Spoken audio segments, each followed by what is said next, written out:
My pranams to all the Atma Jyotis, the divine light of the self. I welcome all of you to today's session on ancient Indian inventions. India has always attracted thousands of travelers through time and age. The vast knowledge of the scholars of India has forever drawn the seekers of knowledge to this land of mystery and ancient wisdom.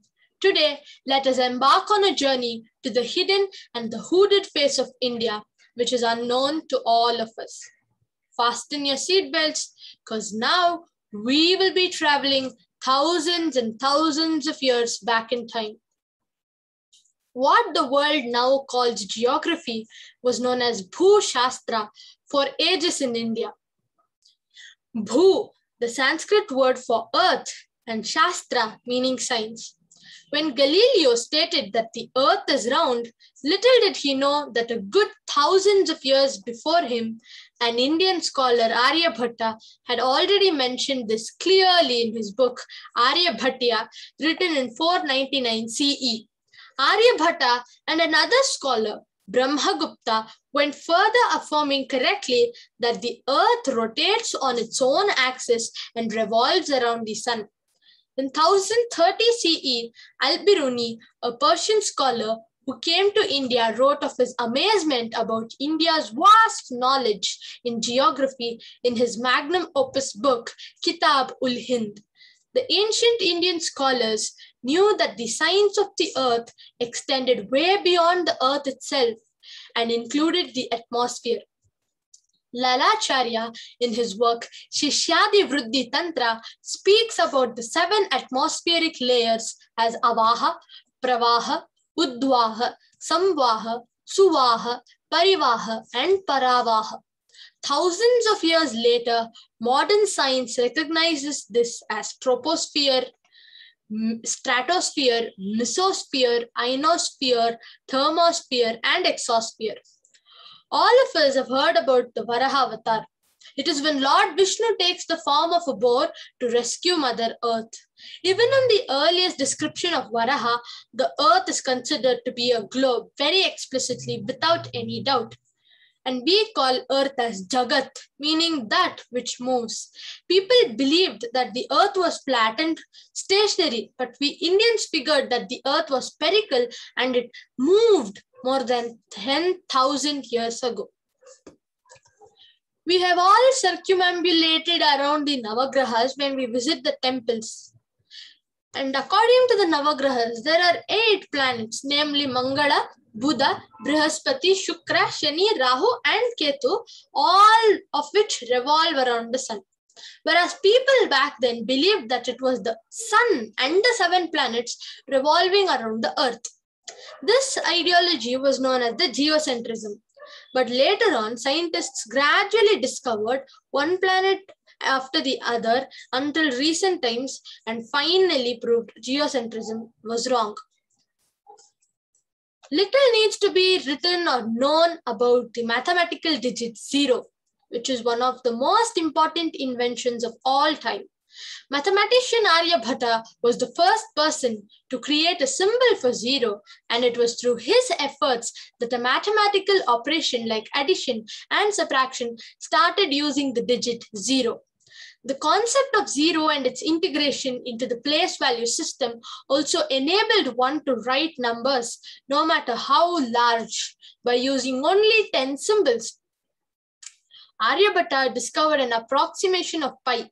He also correctly believed that the planets and the moon shine by the reflected sunlight and that the motions of the star were due to Earth's rotation only.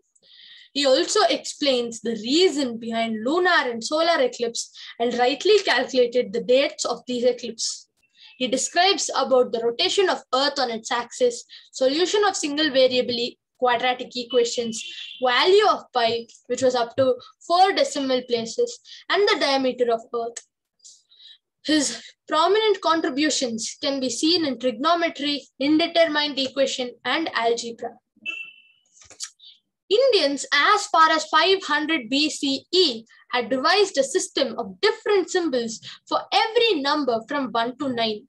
This notation system was adopted by the Arabs, who called it Hind numerals, Centuries later, this notation system was adopted by the Western world, who called them as the Arabic numerals, as it reached them through the Arab traders.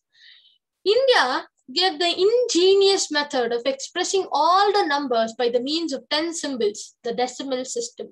In this system, each symbol receives a value of position as well as an absolute value. Due to the simplicity of this decimal notation, which facilitated calculation, this system made the uses of arithmetic and practical inventions much faster and easier. Sage Bauddhayana, in his book Bauddhayana Sulva Sutra, elucidated about the different properties of triangle. When one of their verses were translated to English, it sounded like this. In a right-angled triangle, the square of the hypotenuse is equal to the sum of the squares of the other two sides. This statement sounds very familiar, isn't it? This is the Pythagoras theorem. But sage Bauddhayana had stated this years before Pythagoras was even born. But not only this, but sage Bauddhayana was also the first person to have calculated the value of pi. The Chakravala method of algorithms. The Chakravala method is a cyclic algorithm to solve indeterminate quadratic equations, including the Pell's equation. This method for obtaining integer solution was developed by Brahmagupta, one of the well-known mathematicians of the 17th century CE. Another mathematician, Jayadeva, later generalized this method for a wider range of equations, which was further refined by Bhaskara too in his Bijaganita Precise. The Fibonacci numbers and their sequence first appears in the Indian mathematics as Matrameru, mentioned by Pingala in connection with the Sanskrit tradition of prosody. Later on, the methods for the formation of these numbers were given by the mathematicians Birahanka, Gopala, and Hemachandra. But much before, the Italian mathematician Fibonacci introduced the fascinating series to the Western European mathematics. Binary numbers. Binary numbers is the basic language which is used for programming computers. Binary basically refers to a set of two numbers, 1 and 0. And the combination of these are called as bytes and bits. The binary number system was first described by the Vedic scholar Pingala in his book Chandahśāstra, which is the earliest known Sanskrit precise and prosody, which is the study of poetic meters and verse. We Indians were the first ones to realize the importance of measuring quantities of any substance in a unified way throughout the kingdom. Hence, we created tools which would help us measure these quantities and help us to have a unified system throughout the country to avoid any kind of confusion.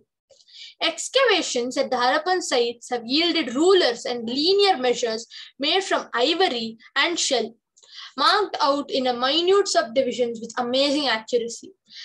The calibrations correspond closely with the hasta increments of 1/3/8 inches. Traditionally, it was used in the ancient architecture of South India.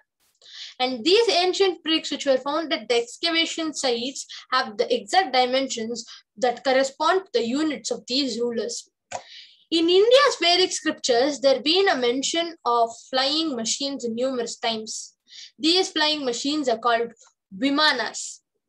In scriptures like Ramayana and Mahabharata, the application of these Vimanas in a battlefield is also described. When sage Dayanand Saraswati studied about these Vimanas in Rig Veda, he confirmed that these flying machines actually existed. And Vishwakarma is one such great architect who built one of the greatest Vimanas, the Pushpaka Vimana, on order of Brahma. These are some ancient statues of Vishwakarma. And you can see that he's seen holding many tools which look quite advanced, and how these architects and engineers were able to build monuments and buildings and sculptures with such great accuracy by measuring the right dimensions and ratios and proportions. And would it be possible without any advanced tools and technology which they might have had? Now coming back to Pushpaka Vimana, it was first belonged to Kubera, but it was later snatched away by his brother Ravan. This Vimana is believed to be vast and as vast as an entire city. But the question that arises is, how did these Vimanas work at the first place? Many ancient Indians have written many books about making an aircraft and also by controlling it. And when we compare the ancient Vimanas and the modern Vimanas, we see that there are many similarities between them, which we will look at going forward. But now let us go back to the Vimanas which were mentioned in our scriptures. Out of the many Vimanas, 4 aircrafts have been highlighted again and again. And these 4 aircrafts are the Shakuna Vimana, Sundara Vimana, Rukma Vimana, and the Tripura Vimana. In the year 1895, Shivkar Bapuji Talpade discovered an aircraft which he named Marutsakha, which is a Sanskrit word which means the friend of the winds. Shivkar Bapuji Talpade was a Sanskrit scholar. He proclaimed that the references to the planes given in the Puranas inspired him to construct the Marutsakha. Marutsakha was filled with liquid mercury, which upon reacting with the sunlight released hydrogen gas, which has enabled the flight of the plane. His aircraft is now showcased in the Ville Parle exhibition, and the Hindustan Aeronautics Limited has all the access to the documents related to his plane. Thus, our Shivkar Bapuji Talpade flew his first plane 8 years before the Wright brothers flew theirs. Recently, China's archaeologists found a few Sanskrit scriptures in Lhasa, situated in Tibet. They sent it for a research in Chandigarh University, India. Dr. Leena from that university studied these documents in detail, and then she stated that this contained several information which were very vital, and it guided on how to build an interstellar spaceship, formulas to calculate the weight of the mountain, principles on becoming invisible, and much more. As usual, not many took this seriously, but later, when China announced that they would be using this information in their space programs, people realized the importance of these documents and noticed the grave mistake they had committed by ignoring these scriptures. Around 1875, an ancient book, Vaimanic Shastra, authored by the sage Bharadwaj, was found in a temple. This magnificent book contained information about the ancient aircrafts along with a guide to build such plane, and it also contained secrets like making these planes invisible. And this book comprises of 8 chapters along with the sketches of these planes. Maharishi Bharadwaj mentions 3 types of aircrafts made with components that are water and fireproof, and they don't break easily. Next comes the Samarangan Sutradhar, which is a book of around 230 shlokas, which talks about the journey by plane. It talks about all the potential dangerous situations that one might face while traveling on a plane and how to tackle them. The International Academy of Sanskrit, Mysore, researched on this book and published a translated one in the name Aeronautics, a manuscript from the prehistoric past on the basis of their learning. Ayurveda, a natural system of medicine, originated in India more than 3,000 years ago. The term Ayurveda is derived from the Sanskrit words Ayur, which means life, and Veda, which means knowledge. Thus, Ayurveda translates to the knowledge of life. Ayurveda helps regain a balance between the body, mind, and soul, and the environment. The concepts of universal interconnectedness, the body's constitution, Prakriti, and life forces, doshas, are primary basis of Ayurvedic medicines. Goals of treatment aid the person by eliminating the impurities, reducing symptoms, improvising the resistance to disease, and increasing one's harmony in life.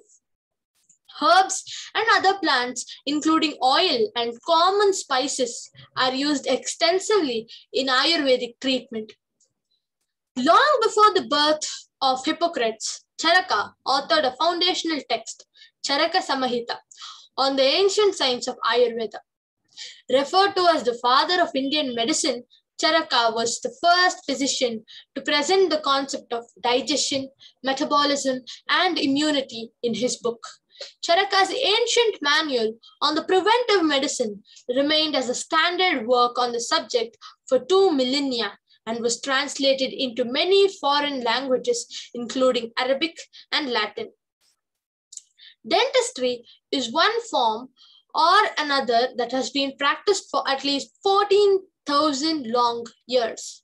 Although tooth extraction and remedies for toothaches probably go much further behind. The Indus Valley civilization yielded many archaeological evidence for the earliest use of bore drills in dentistry dating back to 9,000 years. Sites revealed that dental practices involving curing the tooth-related disorders with bore drills operated perhaps by skilled bead craftsmen. Scientists recreated the bore drill using the same natural material, a stringed wooden bow, which was tied to a rotating spindle, and the spindle was used as a drill with a flint head and made to penetrate the teeth. They found that this ancient form of dentistry was both reliable and effective. Gold was many a times used to affix donor tooth inside a human mouth because gold improves longevity, functionality, aesthetics, and is biocompatible with the compounds of human tooth. The DASHAVATARA and the DARVIN'S theory. How are they even related to each other? Some may ask. But to understand this, let us take a look at this structure called Rayara Gopuram in Mahabalipuram. This was built around the 7th century. So it is over 1,400 years old. The reason why this structure was left unfinished is because a sculptor made a simple mistake in carving a pillar. The pillar was carved on the basis of the concept of Dashavatara. And these 10 life forms of Lord Vishnu were first documented in the Bhagavad Gita, written around 500 BC.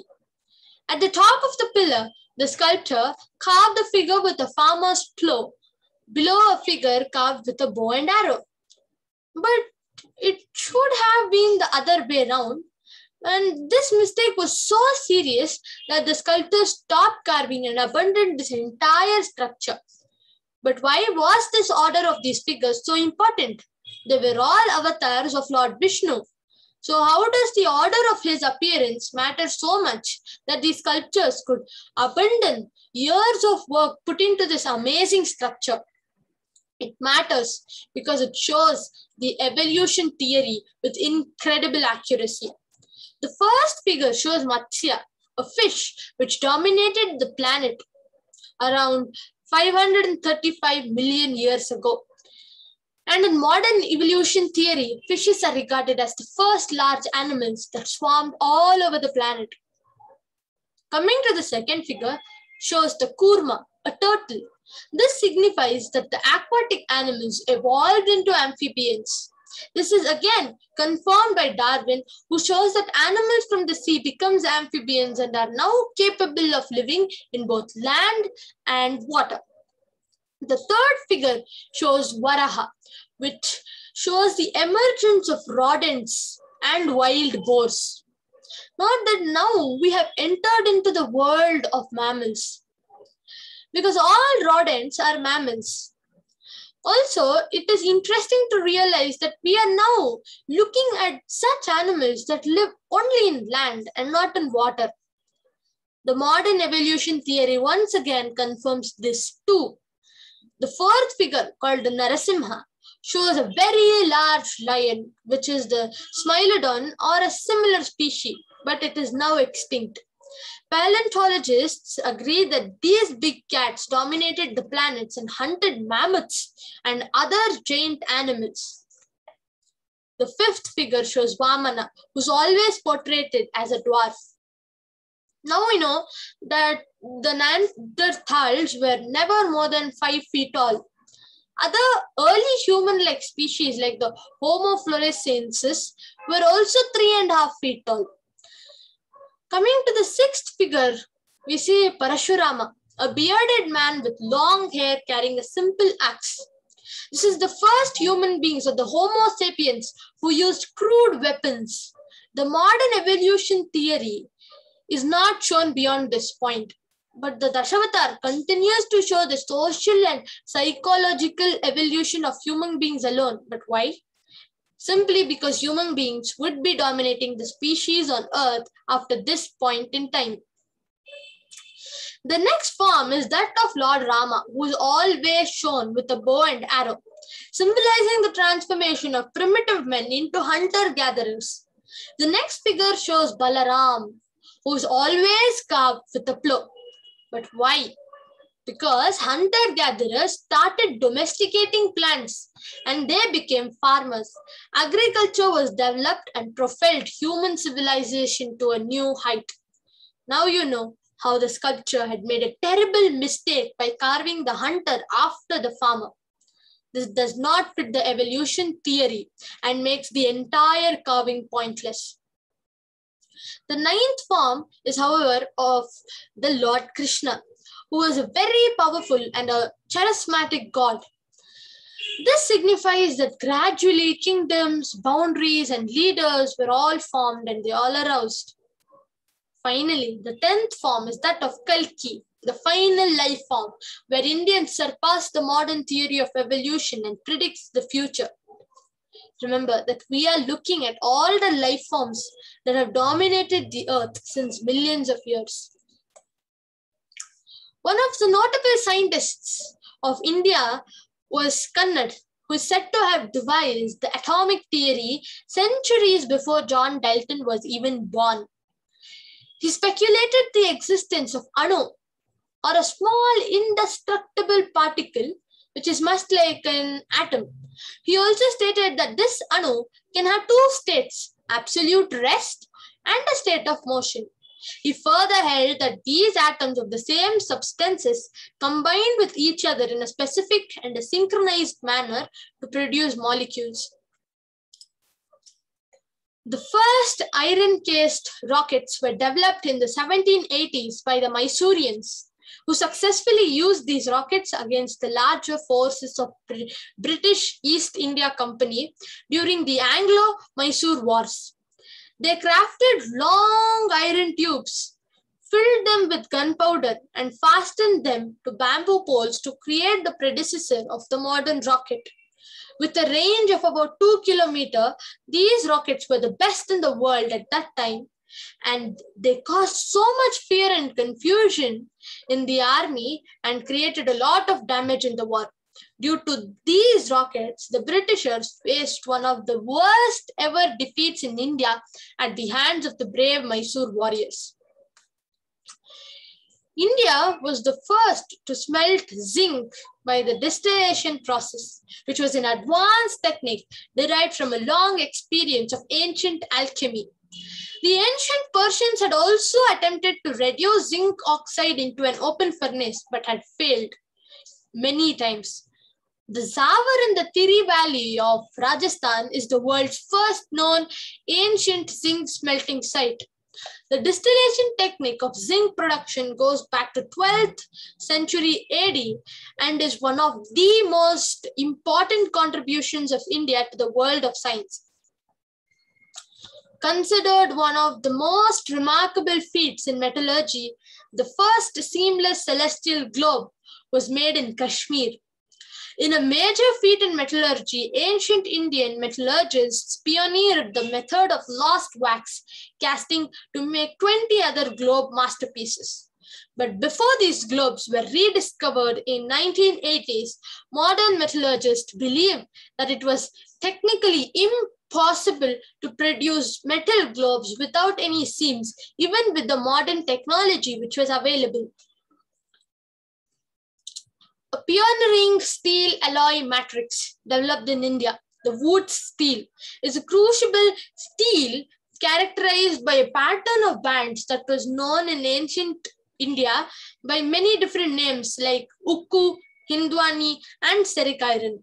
This steel was used to make the famed Damascus swords of yore that could cleave a free-falling silk scarf or a block of wood with the same ease produced by the Tamils of the Chera dynasty. This finest steel of ancient India was made by heating black magnetite ore in the presence of carbon in a sealed clay crucible kept inside a charcoal furnace.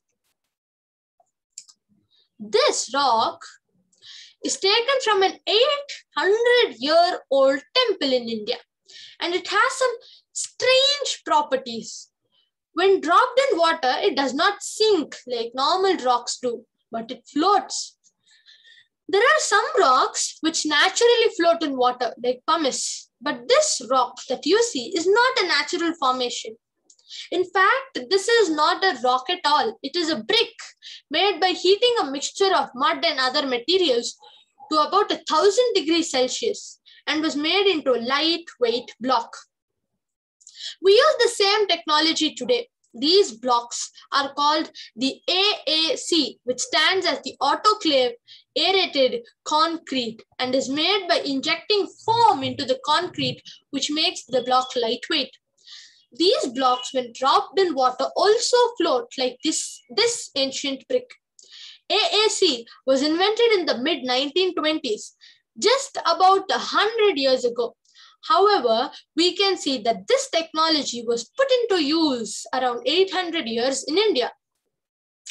But we are still not sure about how these ancient builders made these bricks float. Now let's move to the next question about why these bricks were created. I mean, what could possibly be the reason for creating such bricks and their applications? So this brick was taken from a temple called Ramappa temple. And you can see that this is a fabulous temple. And the bottom portion of it is made by sandstone, which stands to a height of more than 25 feet. But there is a huge tower on top, which is completely made of these floating bricks. But why did the ancient builders decide to create and use the lightweight bricks for the tower? Why do we use AAC blocks today? Modern engineers recommend the use of lightweight blocks in the buildings to make them earthquake-proof. Structures built with heavy materials become rigid and less flexible when earthquake occurs. When an earthquake happens, the buildings can sway horizontally or vertically. If the building is too rigid, then it will start cracking and begin to collapse. On the other hand, the lightweight blocks like these floating bricks have these holes and are half the weight of regular bricks. These can make the structures more flexible to ground movement.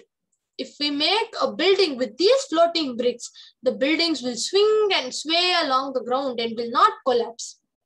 And this is exactly why these floating bricks were used on the Thar, to make it earthquake-proof. Now, all this sounds great in theory, but can this temple really withstand an earthquake? You are in for surprise. As soon as you enter this temple, you will realize that this temple was actually affected by a massive earthquake. Look at the sandstone blocks in the picture. They have been twisted out of the place and are not at the same level at all. The rectangular rocks at the base have popped up and are protruding on all sides. These blocks are called as the plinth beam, as they have been dislodged by an earthquake and the pillars have sunk to about 14 inches inside the ground. This earthquake occurred on April 1st, 1843 and destroyed all the houses around the temple. But this temple, which was already 600 years old at that time, was able to withstand the earthquake. Now we can understand why these ancient builders created these floating bricks. Their earthquake-proofing technology was not just a theory, but it is a fact. You may now wonder why the bottom structures of the temple is made of sandstone and yet did not collapse. The bottom structure is designed with an extremely wide base. The plinth beams are not rigidly connected, but they are given gaps so that they can pop out and save the structure when the earthquake occurs. But most importantly, these ancient builders employed a technology called the sandbox technology. The ancient builders dug a trench which is filled with more than 10 feet deep, and it is filled with a strange mixture.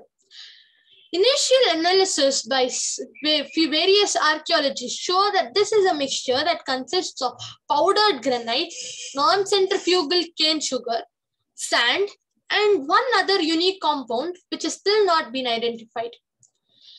The temple was erected on top of this mixture, and the mixture acts as a cushion which absorbs the vibration of the earthquake, minimizes the damage to the temple.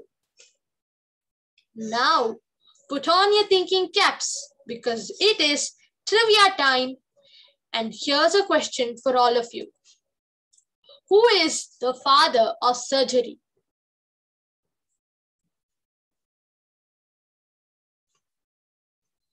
No? Okay. Could you guess from which country the person could probably belong to? America? Europe? Maybe Canada? Mexico? No, no, no. The answer is clearly no. It's India. You heard it right. Talking about Maharishi Sushruta. Written by Maharishi Sushruta in 6th century BC, Sushruta Samahita is considered to be one of the most comprehensive textbooks on ancient surgery. The text mentions various illnesses and the preparations and cures along with the complex techniques of plastic surgery. The Sushruta Samhita's most well-known contribution to plastic surgery is the reconstruction of the nose, which is also known as the rhinoplasty. The first cataract surgery is said to have been performed by Sushruta to remove the cataract from the eye. He used a curved needle, Jabhamukhi Salakha, to loosen the lens and to push the cataract out of the field of vision. The eyes would then be bandaged for a few days until it healed completely.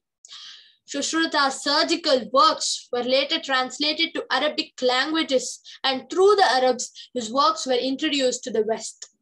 Sushruta also performed surgeries like attaching artificial limb and prosthetics, cesareans, fractions, removing urinary stones, plastic surgeries, and many complicated brain surgeries with ease. But even after knowing all this, when we hear the word science or technology, the first thing that comes to our mind is America. And when we are reminded of these facts, we say, past is past. But now, we must accept that India has lost its position as a leader in this field. But you are wrong. Here is a list of extremely successful companies in the world and their respective CEOs. Satya Nadella, CEO, Microsoft. Ajay Bhatt, founder, USB. Sabir Bhatia, co-founder, Hotmail. Sundar Pichai, CEO, Google. Shantanu Narayan, CEO, Adobe Inc. Vivek Sankaran, CEO, Albertsons. Arvind Krishna, CEO of IBM. So you see, most American companies are led by Indians. They are still leaders. It's time that we start working in the name of our country and help India regain its lost glory and the knowledge as the leader of science and technology, as it is our duty. Today, we saw how our country has advanced in the fields of science, technology, mathematics, medicine, and warfare. But did you know that our country, India, has never invaded any other country in her last 100,000 years of history? Hence, from today onwards, let it always be India, my country, my pride. Hari Om.